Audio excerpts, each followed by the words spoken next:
Welcome to Dear Grandchildren, a Tracker's Tale. I'm Michael Douglas, your guide on this journey into the heart of nature and the wisdom that it holds. Here, we blend the ancient skills of survival, tracking, and foraging with modern insights to help you reconnect to the wild within. In each episode, we'll explore timeless practices, share life-changing stories, and discover how the natural world can bring you mindfulness, resilience, and purpose. But this podcast is more than just a show. It's a community. Be sure to subscribe on Apple Podcast, where you'll find exclusive content, question and answer sessions, bonus tales. For those seeking a deeper connection, explore our workshops and experiences, or even bring me to your community for an unforgettable adventure. Now, let's step off the trail and into a possible nature experience that could change how you see the world. Let's begin. In the previous podcast, I alluded to the story Jumping Mouse. I'm going to do it from memory. And it's a fable whose original author I can't track, but it's been retold by countless authors, and I don't even remember how it came to me, except that I knew it was by someone around a campfire telling it. And so if you know who the author is, I would love to hear so I can give credit to this person or these folks. So generally before I start, I like to give credit to the ancestors who loved enough to pass on these skills. And this is a blanket shout out to all the grandmothers, grandfathers, and cool uncles and aunts who shared their stories around the fire or the living room or the table at Thanksgiving or Christmas, or the family meals if there's people still out there doing such important work. Because they help to enlighten, inspire, and warn. They come from the heart. And I bring my skills to bear in a state of utmost respect and reverence. And I hope that I reach the bar as I pass this story on. The story of Jumping Mouse. This particular Jumping Mouse grows up in a mouse family in the small farm plot of a farmer in a early, 17th century suburbia with horses and dirt roads and stone walls, wooden tools, draft horses. Well, Jumping Mouse is an excitable creature. Jumping Mouse wants to explore. Jumping Mouse wants to explore the whole of the garden, and it doesn't take long before Jumping Mouse has it mapped in his head. Every little rill and every little difference made by the farmer is excitedly chatted about. And the rest of the mice, they don't want to hear Jumping Mouse. I mean, they always hear Jumping Mouse. That's why he's just on about all of these adventures. And quite frankly, I don't think any one person can do so much in a day. But truth be told, Jumping Mouse did more than he shared. He loved to explore even the dangerous place where the snake lived. He didn't tell his parents that one. Well, by and by, Jumping Mouse is getting kind of bored about this whole garden. It's a small plot. And he's also been enticed by the taboo the village put out there. Never go near the rock wall. Oh, I don't know about you, but when I hear that rock wall's looking pretty sexy. I want to go check it out. So, Jumping Mouse, nobody was looking, went over to the rock wall. He looked through all of the veg and all of the grasses and weeds, make sure nobody was nearby. And he hopped on the first rock. But before he could go any higher, someone spotted him.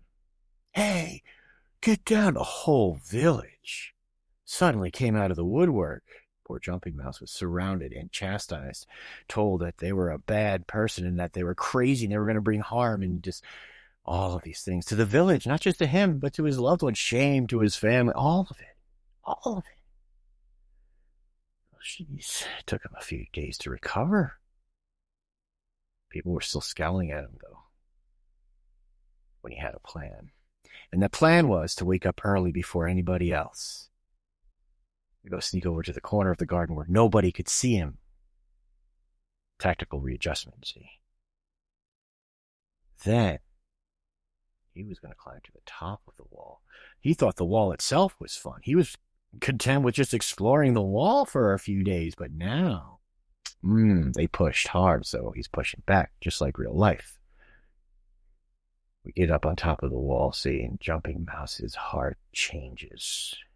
His world has just been magnified into, well, infinity for all he knows.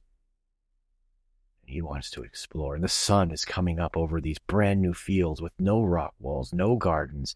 In fact, there's all of these other plants, and there's these shiny lakes in the distance, and way, way out there, like a huge bump with a white hat, is a mountain. Oh. So Jumping Mouse hops over the wall and starts on his way. And it doesn't take long for him to see his first other being. Now, he knows the threat of hawks. He's seen their shadow, and in that, everybody scurries. And so he was pretty sharp to notice a bird shadow in the distance, and he looked for a place to hide under. In this big open plain, there wasn't a lot, but there was this mighty bison who cast shade under his belly. And while it was the first creature Jumping Mouse saw, he didn't have time to be afraid because, well, the hawk was after him. He gets underneath the belly of the bison, who asks, "Why are you here?" Jumping Mouse frantically explains. The bison says, "The reason I didn't know that you were coming until you were under my belly is that I am blind. If you allow me your eyes, so that I might find greener pastures, I will walk you across the expanse of this plain so that you are safe from the hunting hawks." Jumping Mouse agreed. He gave the bison his eyes, and the bison, who could now see, walked to the tastiest greenery on his way across the valley of this big plain area to the wood edge that led to the mountain beyond. And so Jumping Mouse thanked the buffalo. They became close friends, chatting along the way, and suddenly came to a part of the woods that was whimpering. And Jumping Mouse followed the sound and came to a coyote, and shivers ran down his spine. Primarily, he knew coyote eats mice, but the coyote was whimpering because he was caught in a trap. Well, Jumping Mouse went over and said, "Coyote, you look injured, but you eat mice, and I'm a mouse, but I could help you. If you need help, let me know what I can do." "There's nothing you can do. This rope is fast around my neck and slowly choking me. I would have known this was a trap if I had my sense of smell, but I lost it." And so Jumping Mouse said, "I need to get through the forest safely. Can you do that for me? I will set you free if you promise not to eat me." The coyote said, "I can't promise you for more than 2 days, because then I will be too hungry and I must eat you. But I could walk you towards the other end of the forest, and you'll be safe from everybody I can keep you safe from, if you give me your sense of smell." And so the agreement was made, and now, without a sense of smell and without eyes, the blind mouse rode on top of Coyote's shoulders, and Coyote, unusually thankful, or maybe just wanted to get this mouse off its shoulder so it wouldn't be embarrassed anymore by its fellow coyotes, made it to the edge of the forest in less than 2 days. Really hustled. Shook off the mouse. Said, "This is as far as you can go." And so a mouse without eyes, who can't smell, moving through the rocks, finds a mountain goat. The mountain goat is startled by Jumping Mouse fumbling around, feeling his hoof. "Now, what do you want?" Jumping Mouse says, "I'm so sorry, sir, but I cannot see and I cannot smell, and I didn't hear you over the winds. My eyes are gone, and my nose is gone, and my ears were drowned by the thundering sound of the wind.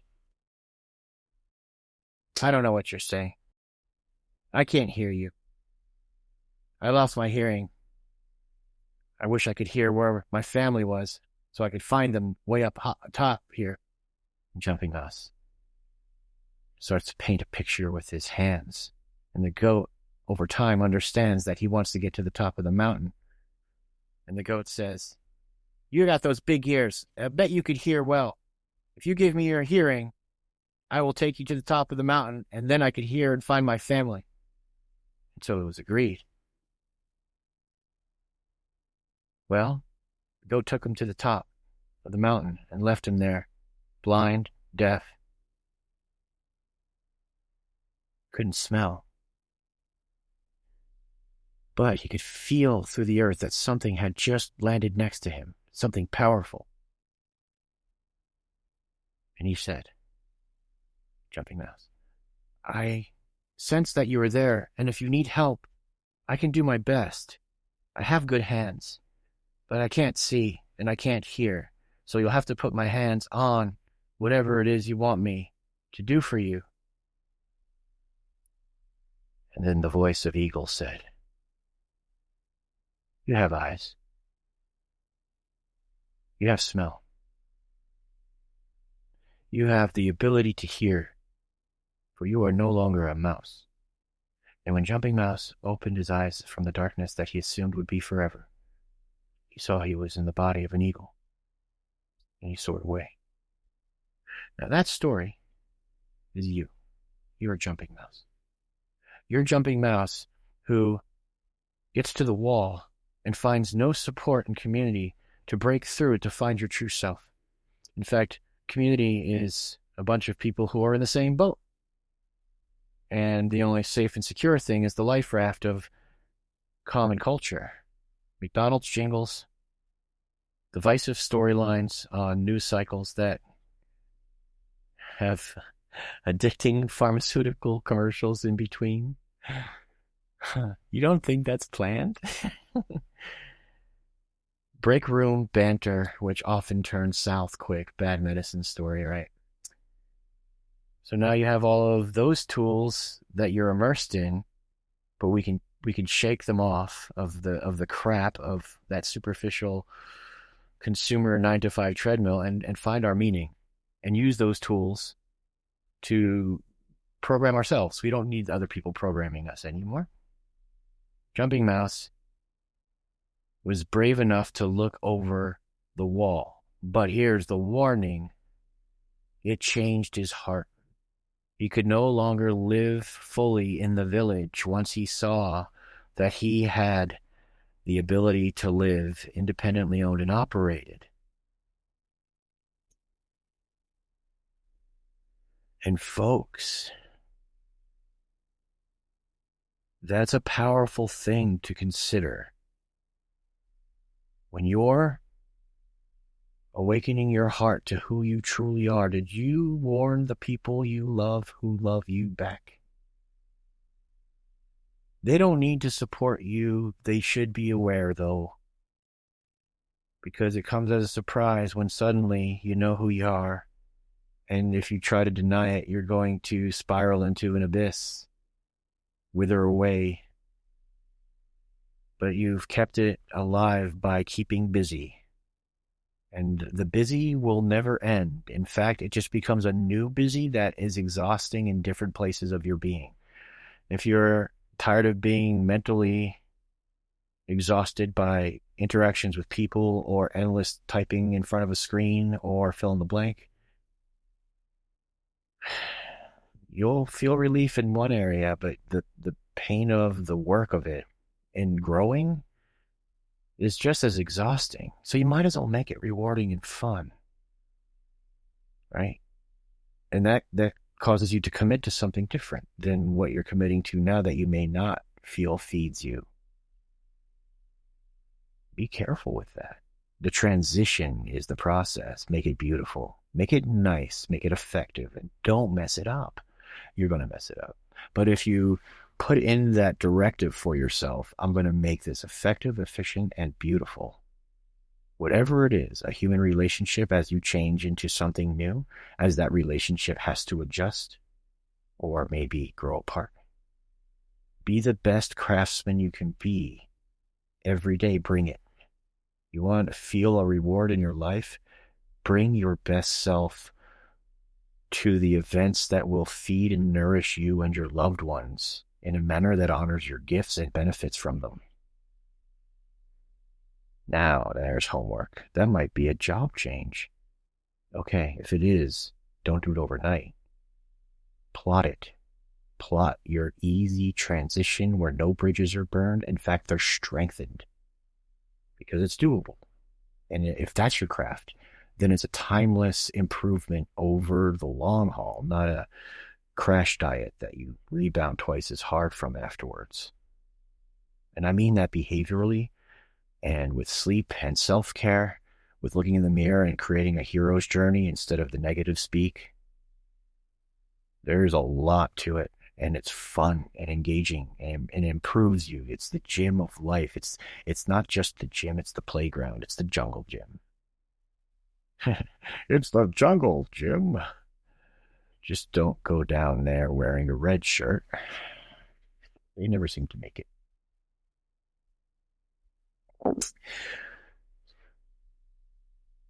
Resilience is being strong enough to be vulnerable, because when vulnerability is when your awareness comes online to see the hazards, sure, but more importantly, the opportunities, the choices, and the materials and individuals will come into your life to better it, and in doing so, better their own. All right.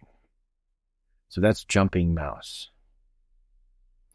I also wanted to share with you some of the emergent costs. In the last episode, we didn't get to it as deeply as I wanted to because we were pushing 30 minutes. I want to try to keep these between 20 and 30 minutes.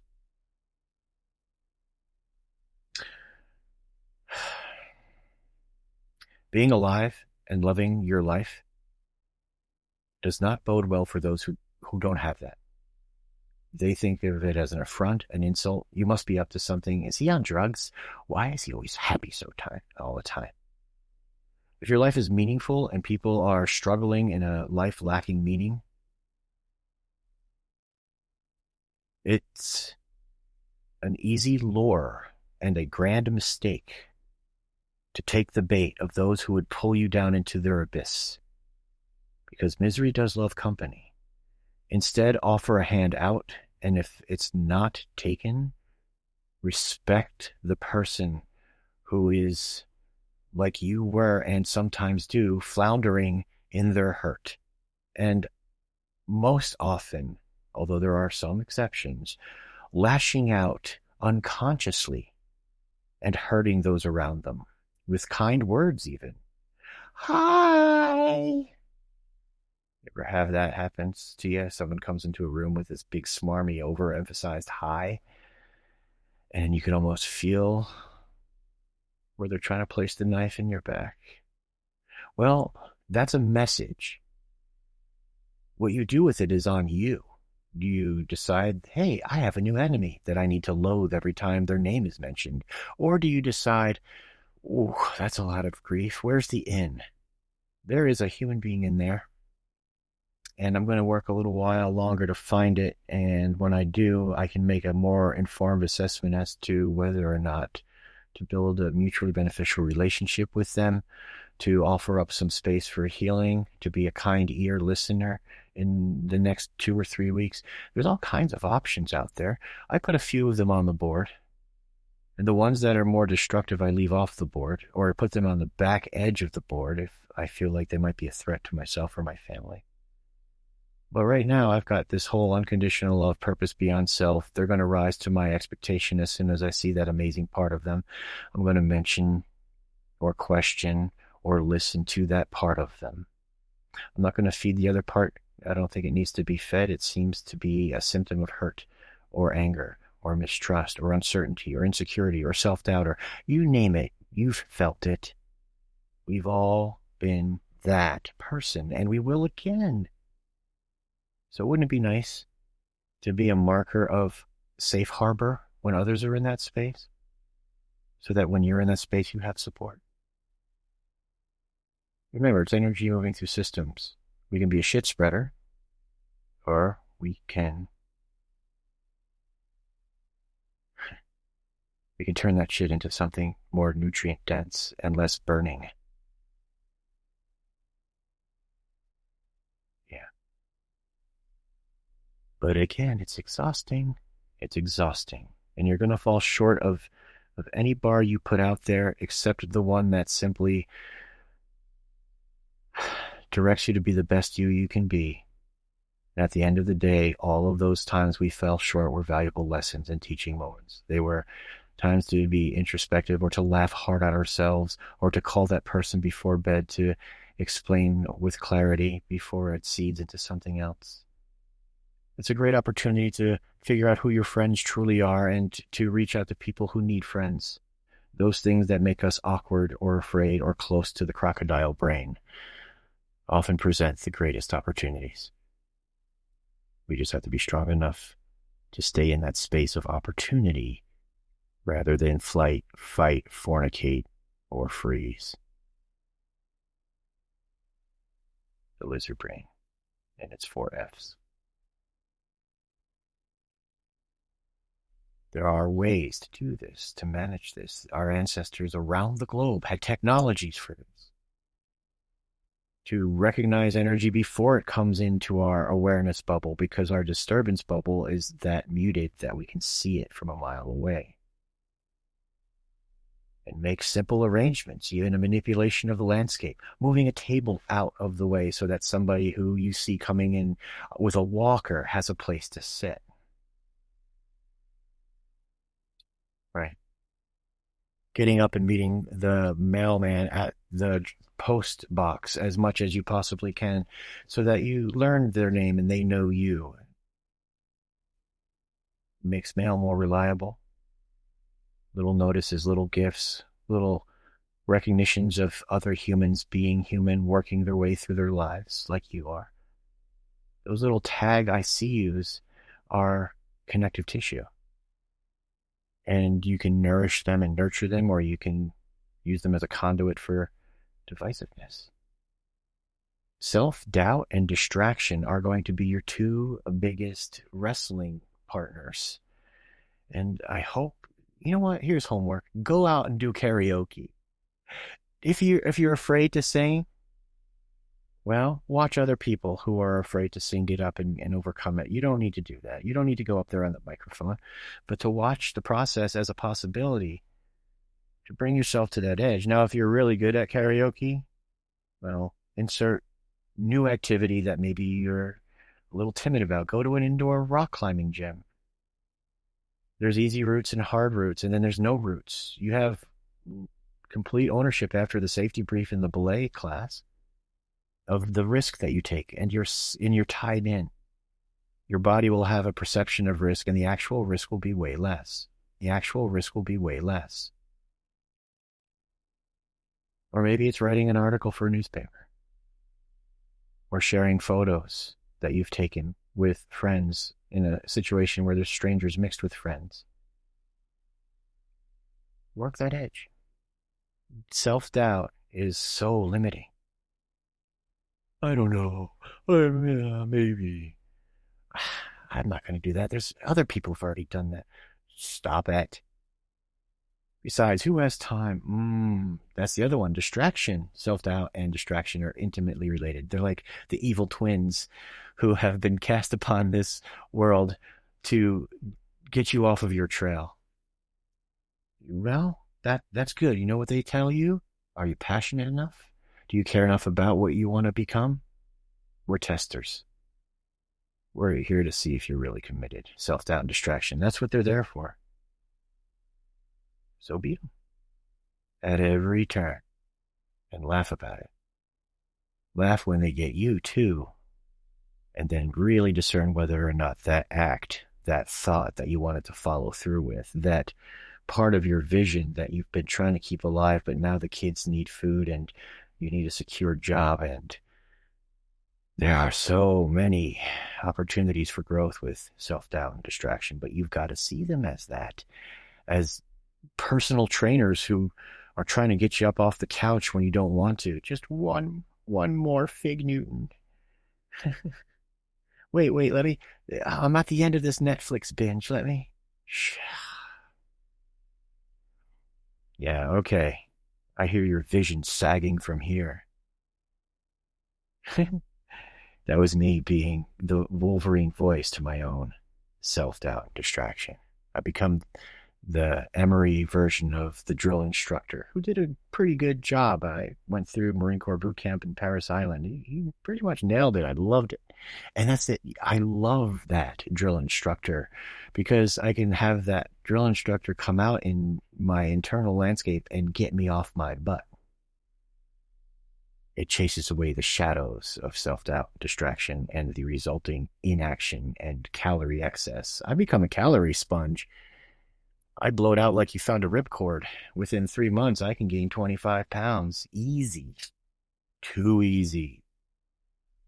And I know that. So I'm going to stay out of those shark-infested waters. Or I'll use my shark energy to see it as the threat that wants to kill me and either attack it or flee.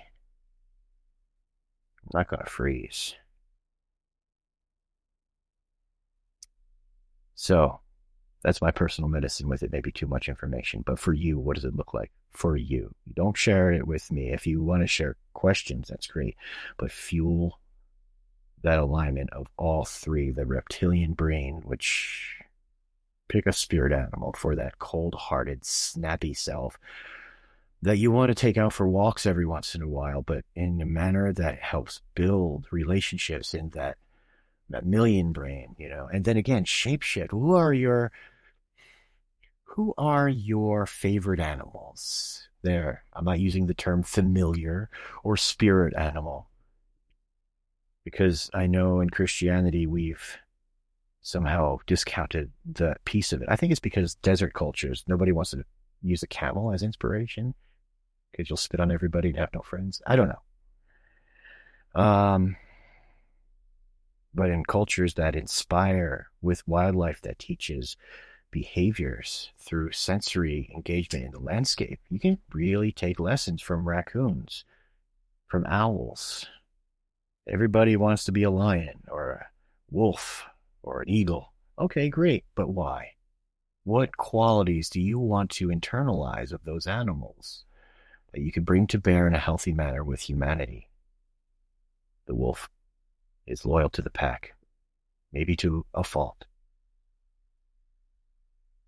They're quick to defend and to the death. But they could also be so tribal as to be exclusionary, even violently so. So we shapeshifted to something else. Carpenter ants.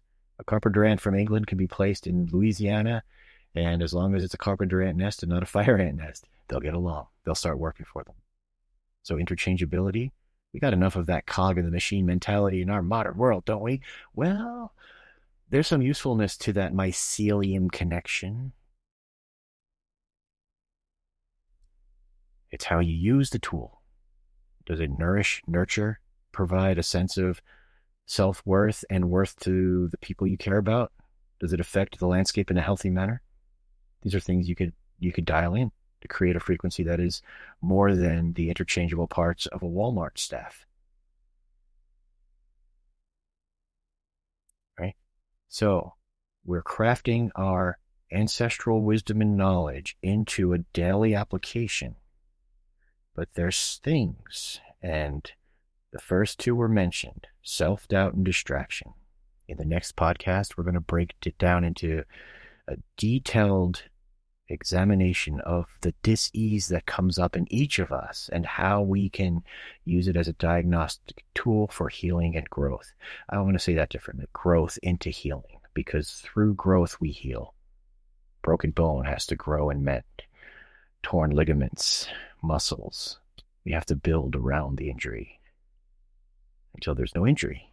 And we can do that on our emotional landscape as we navigate with heightened sense of awareness and the tracking of important energy moving through systems for our life-sustaining systems and how that radiates out to being a whole human being. I look forward to you on the next one. See you on the trail.